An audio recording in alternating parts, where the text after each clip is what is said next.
So guys, following back from the Jaguar S-Type that we had on the channel a long time ago, we had it just sat in storage and we are just getting rid of it now.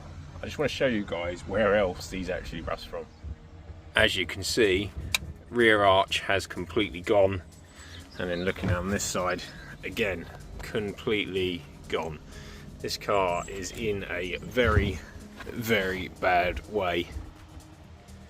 And also on the near side, just behind, it's like a Bluetooth module and the phone module here. Look how rusty all of this is. Another hole down there, look at that. Literally all this arch and everything is completely gone. This is not me dissing Jags, this is me just saying to you, please check all of these areas. Like literally, I bet this almost goes through here. So yeah, see. Nothing left of it. Starting to go there. That's a little bit tougher than that, but that's completely gone. Now the offside, I haven't undone any of the bolts yet to get to this side, but I bet you if I put, yeah, straight through. Wow. Yeah, I can see the bumper from there.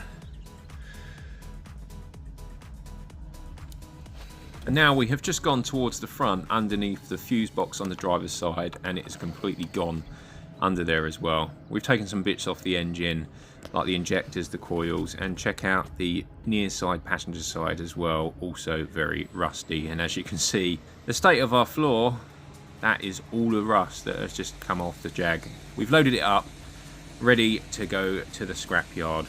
Let's see what we get. So guys, after weighing the Jaguar in, you can see the Jaguar weighed in, and we got a grand total of £70. And yes, that's not a lot, but we are on the Isle of Wight, so it is what it is.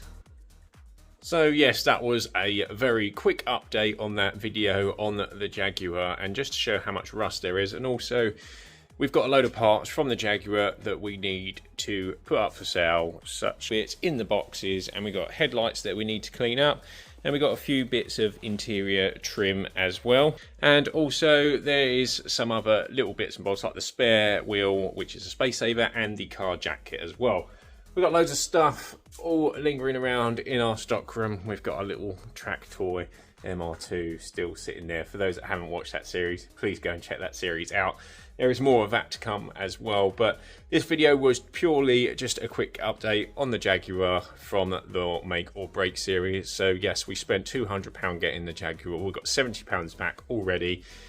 Did have aftermarket catalytic converters, which was a big shame, so that was a big problem, but we're still going to make some money on it. We will probably look to make £400 or £500 profit after we've sold all the items. And yes, that is our time, but this is what we do here. So, you know, we generally import a lot of our stock and get it over from other suppliers, but now and then we do get cars come in. So we've taken little bits off. It's gone to the scrapyard. Sadly, we did buy it to hopefully restore, but it was rusty, as you saw in the last video and also this video. But for now, guys, that is it for today's video. It was a quick update, like I said. So if this video does interest you, you want to see us go to the scrapyard, see what we get, see how much we can pick on our scrap side of things, then hit the subscribe button, let us know in the comments down below, and we will see you guys on the next one. Thank you so much for watching.